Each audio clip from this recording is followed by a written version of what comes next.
I know this video may not be perfect.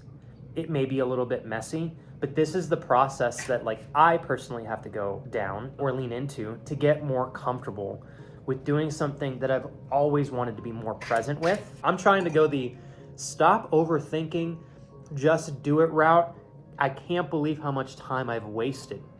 I'm starting with very baseline, whatever comes to my mind. If I want to speak on something, I don't care what I'm doing. I feel like so many people get caught up in worrying about what others think of them, worrying about the worst case scenario, worrying about looking like a fool, worrying about being a failure, worrying about letting yourselves down. I mean, the list goes on. More times than not, and I'm not saying this is everybody, most people will talk themselves out of it.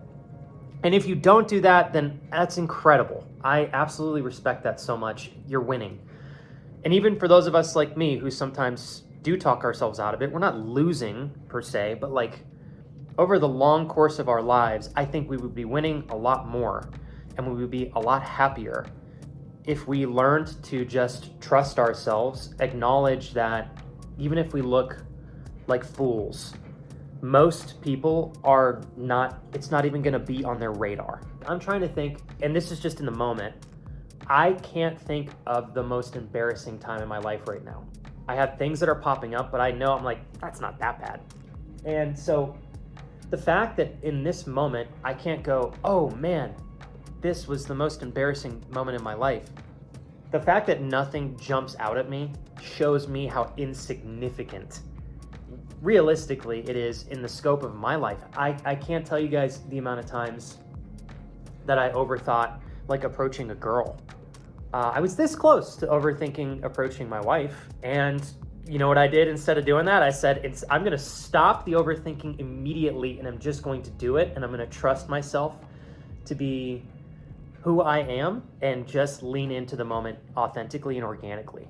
And it was the best thing that happened to me. I would like to think that, I'm not saying this is the best way to approach stuff like this, but I think if we, or I at least, approached situations like that more often, I think I would be a lot happier and I'd be a lot more proud of myself. And we tend to forget how powerful it is to be proud of yourself and how great it feels to not leave things on the table. If you guys are struggling with overthinking things and you just feel like you can't action something, I'd like to encourage you to think about, what are you sacrificing by not doing that thing? And even if you do that thing and it goes horribly wrong, will you think about it or remember it 30 years from now? We can get so worked up over so many things that really are so insignificant. And some things are worth getting worked up. I'm not gonna disregard that potential. But me, for example, the amount of times I have struggled getting on camera with you guys and just being me, practicing being in front of the camera without live streaming. I've been thinking about it and I've been overthinking it for years. I prefer being on camera live. It feels the most connected to everybody that's watching.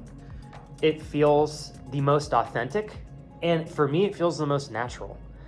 I love engaging in good, intentional communication with people that I want to speak to or people that I have an interest in speaking to. And it's hard for me to wrap my mind around how to do that when you guys aren't watching me live. I genuinely feel, I know it sounds strange because when I'm in my office, I'm in front of a webcam, obviously. But I feel everybody there. Even though it's okay, it doesn't mean that we deserve to let ourselves continuously not lean into things that we want to.